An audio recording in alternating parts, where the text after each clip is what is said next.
Okay, this lesson, defining and using zero and negative exponents on 8.3. This lesson is not extremely difficult.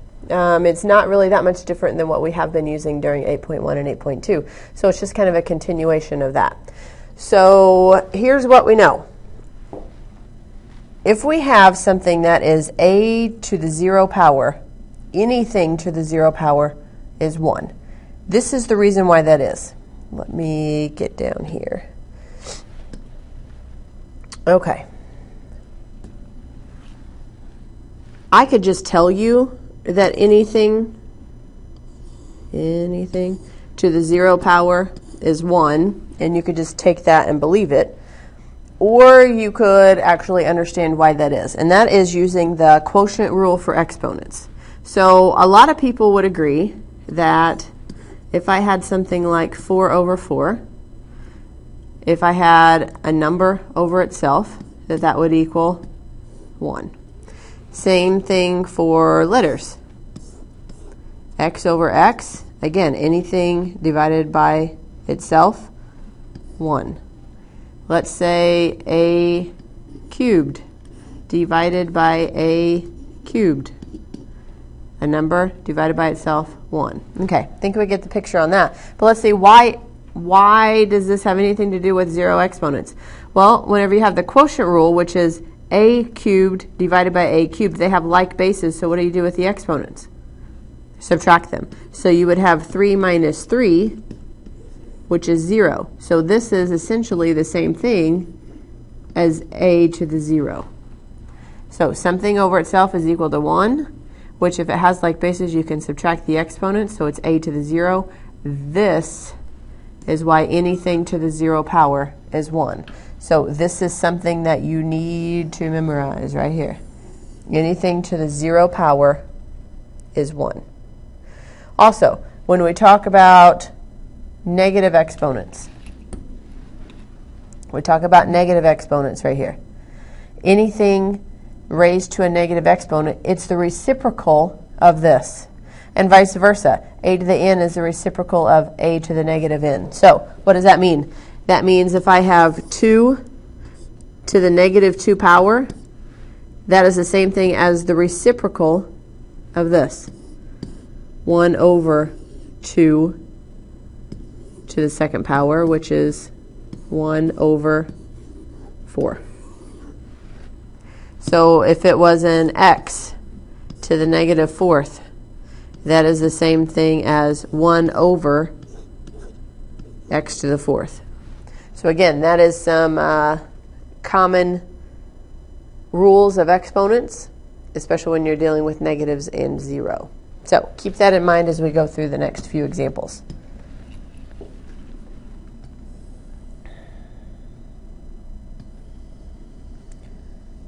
All right, looking at these. Example 1. 3 to the negative second power. 3 to the negative second power. We said anything to a negative exponent is just 1 over that. So it's 1 over 3 squared. 3 squared is 9, so my answer is 1/9. Negative 7 to the 0 power. We said anything to the 0 power is 1 every time. 1/5 to the negative second power. So it's 1 over 1/5 squared. Now, anytime that you have something like 1 over, and then you've got a fraction, 1/5 squared is 1 over 25. You can think of this as a fraction bar, or you can think of it as a division bar. So what that actually means is that it's 1 divided by 1/25. So flipping and multiplying 25 over 1, which is, of course, 25. All right, now, this one. If we say that negatives are reciprocals, the only problem is that you cannot have a reciprocal of 0. 0 as a fraction is 0 over 1. Anything as a fraction is that number over 1. But if you do that as a reciprocal, you would have 1 over 0. There's a problem with this, however. If you remember back to earlier chapters, we said that you cannot divide by 0, and therefore division by 0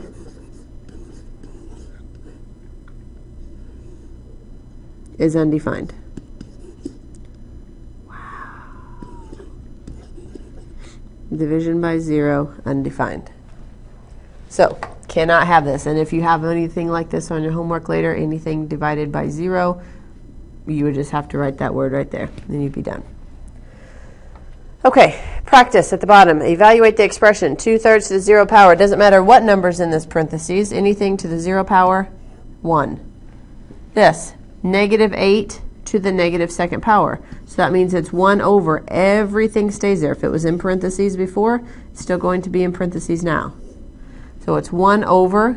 It was a negative exponent before. Whenever you make it a reciprocal, it goes to a positive exponent. 1 over -8 squared. So my answer, 1 over 64, and it is now positive. Because we square a negative, you get a positive. This one. If it was a reciprocal and it's a negative exponent, you can now simply move it to the top. So the reciprocal of this is going to be 2 to the positive 3rd power over 1, which is just 2 to the 3rd power, which is 8. And again, just like the first one, anything to the 0 power is 1. All right, let's move on to the next page.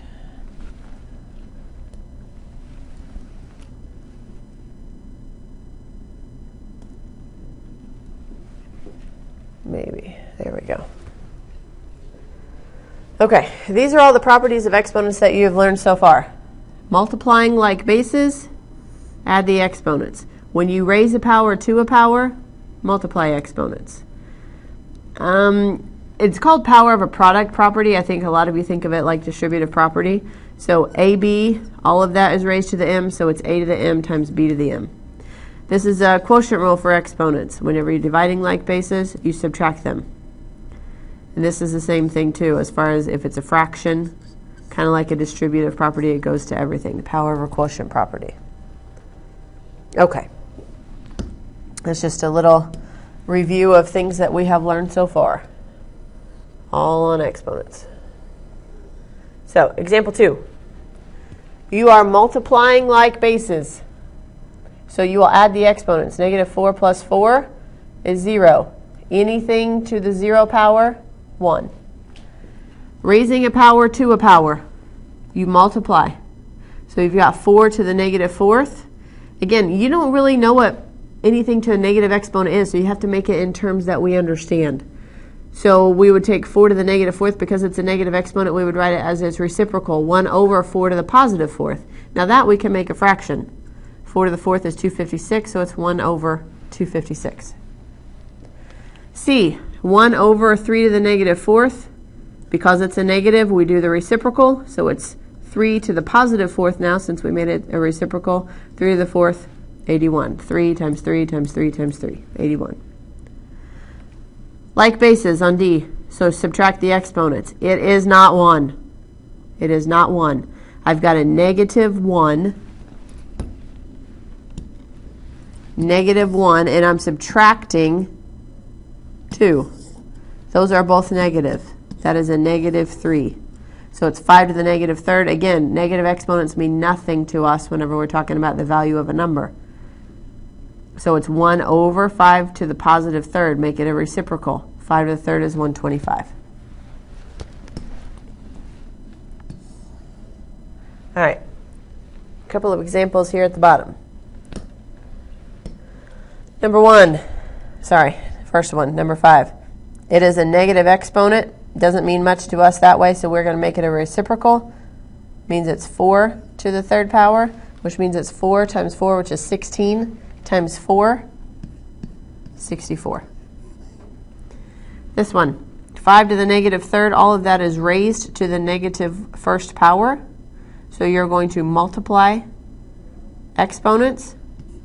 5 to the +3rd power. 5 times 5 is 25, times 5, 125. Multiplying like bases. So I'm going to add the exponents. I would end up with negative 3 inside of parentheses to the 0 power. Anything to the 0 power? 1. And again, it's a positive 1 because anything inside of here is 1. It would be different if those parentheses weren't there, but they are. So we've got 6 to the negative 2 divided by 6 to the 2, like basis, so we're subtracting exponents. So I've got 6 to the negative 2 minus 2. Negative 2 minus 2, 6 to the negative 4th. Because it's a negative exponent, we have to do reciprocal. 1 over 6 to the 4th. So 6 times 6 is 36. 36 times 6, I believe, is 216. Wow, 30, come on. 36 times 6.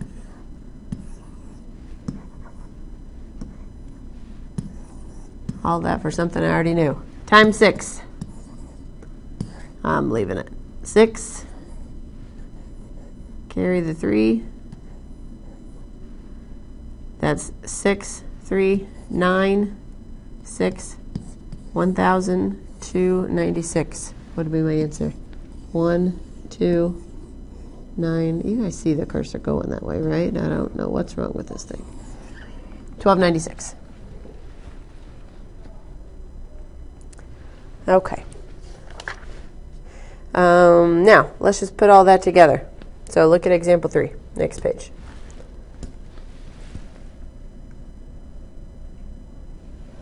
It's putting all the exponent properties together. So 2xy to the negative 5th. Now, this y is the only thing that has the negative 5 exponent on it. Okay? But we would, in fact, take this 3 to everything. So that's the reason why it's 2 to the 3rd times x to the 3rd times y to the negative 5th to the 3rd. Multiply like basis since we're raising it to an exponent, so y to the negative 15th. Here's the kicker on this one, though. It says write your answer using only positive exponents. So positive exponent, that one's fine. Positive exponent, that one's fine. Those two stay right there. This one has a negative exponent. So again, just like every other time we've done negative exponents, you have to do the reciprocal. So that's the reason why that one has to go to the bottom and the exponent's positive. So your answer, x cubed, 8x cubed over y to the 15th. This one. I've got 2x to the negative 2, y to the 5th. This negative 2 goes to everything. Okay? So, and then I've got y to the 5th. Now, why is y to the 5th the only one that stays up there? Well, because this one has a negative exponent. Okay, so the negative exponent comes to the bottom. Do its reciprocal. And now it's 2x squared. This part just stayed exactly the way it was. So y to the 5th is still up there. 2 squared, 4, x squared, times this. I'm going to multiply my numbers.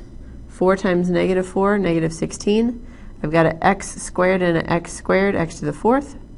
I have no other y's, and I've got a y squared. But I do have a, sorry, I didn't have any other y's on the bottom. I do have another y on the top, which you would need to cancel. That would cancel out completely. And if that was 2 y's, I would take 2 y's from there. That would make that a y cubed on the top. So I've got negative y cubed over 16x to the 4th. 16x to the 4th. Okay, and with that, that should be the end of the lesson. So hopefully all of that is pretty clear to you. Maybe you take some really good notes. And if not, ask me some questions tomorrow and we'll take care of it.